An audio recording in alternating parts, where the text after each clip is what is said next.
পাওয়া খবর। কাজী নজরুল ইসলামকে জাতীয় কবি হিসেবে স্বীকৃতি দিয়ে প্রজ্ঞাপন।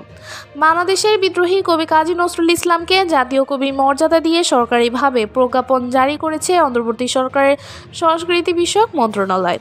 প্রজ্ঞাপনে বলা হয়েছে, 1972 সালের 24শে মে কাজী নজরুল ইসলামকে সপরিবারে কলকাতা থেকে ঢাকায় আনা হয়।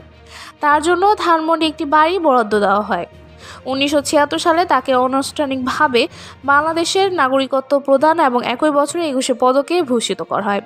এরপর থেকে বিভিন্ন সময় রাষ্ট্রপতি, প্রধানমন্ত্রী এবং সরকারি পর্যায় থেকে তাকে জাতীয় কবি হিসেবে অভিহিত করা হলেও এ বিষয়ে কোনো আনুষ্ঠানিক ঘোষণা বা প্রজ্ঞাপন দেওয়া হয়নি। সম্প্রতি উপদেষ্টা পরিষদে বৈঠকে অনুমোদনের পর 1972 সালের 4 মে থেকে কাজী নজরুল ইসলামকে বাংলাদেশের জাতীয় কবি ঘোষণা করে গ্যাজেট আকারে প্রজ্ঞাপনে প্রকাশ করা হয়েছে। এই ঘোষণায় দেশের প্রেমী ও সংস্কৃতি সংশ্লিষ্ট মহলে আনন্দের সঞ্চার হয়েছে। নতুন নতুন আরও আপডেট পেতে আমাদের সঙ্গেই থাকুন। ধন্যবাদ।